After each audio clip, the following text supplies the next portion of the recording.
Hi, this is Rebecca Dirks with PremierGuitar.com. We're here backstage checking out John Mayer's gear. We're about to meet up with his guitar tech, Renee Martinez, to see all of the amps, pedals, and everything he uses on stage. Sound check is also about to start, so bear with us if it gets a little loud. Renee's kind of legendary in the tech world. You've teched for, obviously, Stevie Ray Vaughan. You're with John now, and you've had a lot of other guys, so you know what you're doing around here, huh? Well, I think I know what I'm doing. I really don't know if I know what I'm doing, but I try. Well, I think the sound speaks for itself. So let's take a look at what amps John's using right now, which are pretty legendary in themselves. Yeah, they are. They're all like name brand amps as far as legendary, Fender, and there's a Two-Rock that he has that he's playing through, and then of course a lot of people are knowing the Dumble amplifier made by Alexander Howard Dumble. And this is one of them right here. This one's a Steel String Singer. This one doesn't have overdrive or anything. It's an amplifier that's clean sounding, yet is able to produce a great big sound. Alexander did make a whole lot of these here. I can't tell you exactly how many, but these are such strong amplifiers. Stevie Ray Vaughan used them. Bonnie Raitt used them. A lot of artists back then were using these amplifiers, and if you wanted to call it a boutique amplifier, I guess you could, but to me it was just a Dumble amp. One of the best amplifiers made in the world today, in my opinion. And then the Two-Rock is John's signature model, right? Yes, it's John Mayer signature model Two-Rock. This one's a 100-watt amplifier, and this one's made by people up in California. And then he's using the Fender Bandmaster too? Yeah, the legendary Fender amplifier. This one here is the Bandmaster. It just has that beautiful Fender sound. It's noted for its clean sound, always has. But different models were meant for different reasons. And this one just has to have a remarkable tone to it. And it sounds just good all together, because we have three different amplifiers. And it's like playing through one great big speaker.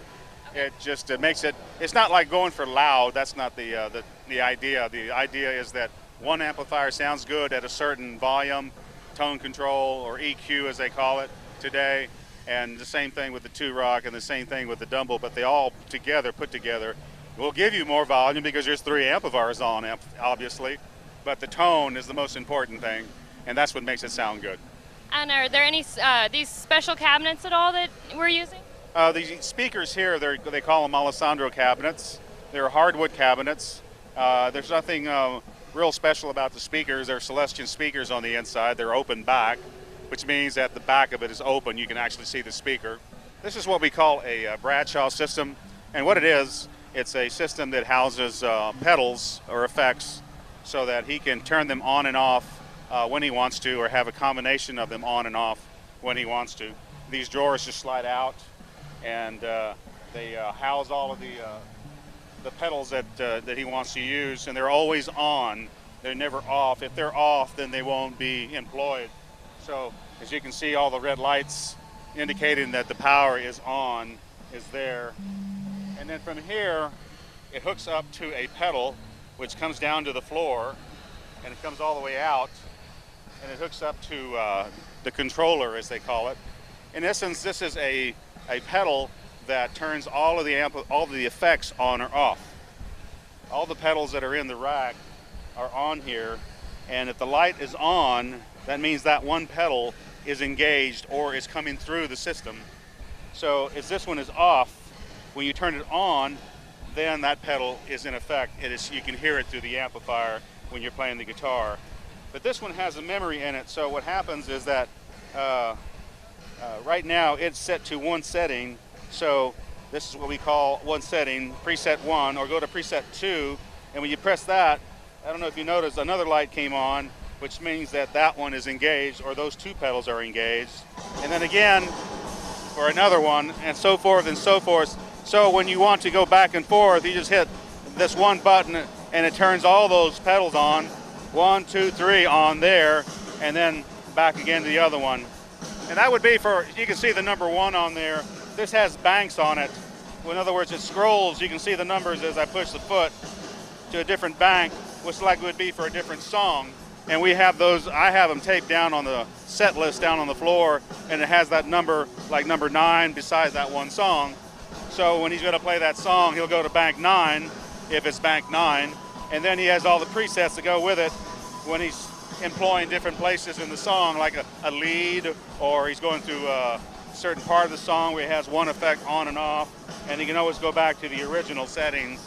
And then we go to another song, he'll press, let's say the next one's 10, obviously, and then that's what he uses for that song, and then those are the effects that he uses for that particular lead or whatever you want to call it. So this whole thing turns it on and off. I don't have any room in the rack, so obviously I have to put them someplace else. But this one is the wah-wah pedal. It's meant to be out here. I can't put it in there because he has to employ it with a foot, so it's got to come out here. Is that a Teese? Is that a what? What brand is the wah? I think they call this an REC wah-wah. It's got an EQ on it, so you can see up in the front. And you can turn it on and off if you want to. There's a button down here beside it to turn the EQ off or on, and we have it on. I'm just adjusting the adjustments. I have all the adjustments marked. I have everything marked, so I know what to do when I come back. And during the show, when we start doing the set change, I can put everything back in its proper place. And we always start at a certain place. And then these are just extra boost pedals. That's all these are. This controls my acoustic guitar line. So wirelessly, I give him the guitar, and I'll come over here and I'll turn that on, and his acoustic guitar is working. And then when we change guitars, I turn it off. And this is nothing more than a looper, which means that this pedal here, this one here is engaged, it's Univibe, and this will turn the Univibe on or off. It's always on. It's kind of like this guy over here, except it's little bitty. So this pedal here, he'll turn it on and that effect will come on, and he'll turn it off so that effect is out. So it's not making a bunch of noise or or effects that he doesn't want to come through. It's the one that he's put together, and it looks like it's been through the mill, old, wore out, you know, but it's been going through this for the past 5 or 6 years that I've known it. So it's getting more and more wore out. You can see. These are the machines that I had bought a long time ago for Stevie's guitar, and I guess he noticed them on somewhere, or maybe he didn't, I don't know, but they're on here, so I'm just taking that's where he saw it from. But I bought these for Stevie a long time ago and put it on his guitar, and when I saw this one, I saw that and I went, wow, you know, deja vu. Does he have the finish then sanded down on the neck? Well, it's just the way he wanted it, smoother. This is kind of sticky sometimes, you know, like today it's real humid. It can feel sticky later on tonight. And this will too, but it's more slick. As we've seen here, John has a pretty epic set of guitars, so we're not going to talk about all of them, but you're going to show us some of his main ones, right? Right, exactly. In my hand, I have the acoustic guitar that he uses for on-stage acoustic performance. This one is OM28, John Mayer signature model. It's got his signature in inlay here at the last fret. Mother of pearl and abalone around the sound hole. Here he's already scratched on it just from guitar picking. It's plain and simple, nothing more to it than that. Try to keep them as best a shape as I can, but they're road guitars. So I've got 4 vaults, and this is a vault here, and each one of these vaults here houses 10 guitars, so that's 40 guitars. And obviously he only does about 14, 15 songs or 16 songs a set and the show, so he doesn't use them all, but he has a choice to use whatever he wants to for that day, and says I want to use this one instead of that one today, and so on and so on. So they're all here ready to go.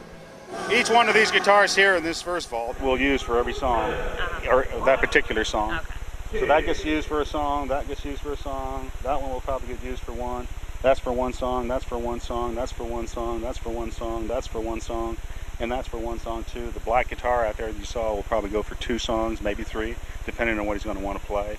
Then of course the acoustic guitar, and then if he does 2 acoustic guitar songs, I'll bring out the second acoustic guitar so that I can make sure this is in tune, and I'll check the other tuning on that. That's why I have 2 of them, and backup as well. You know, not that any of these guitars won't get used, they will or can, and at a moment's notice, I'll have to be ready and have it in tune and ready to go out there. He does this little guy up here too, this little guitarlele. He'll play that on the song, and it's ready to go. And I just have to know, since I know his songs, I can pretty much get to him pretty quick. Cool. Ready to go. That is a lot to be handling every I night. have a lot to handle every day. Well, thank you very much for taking some time to talk to us about it. We really appreciate it. You're very welcome. This is Rebecca Dirks with PremierGuitar.com.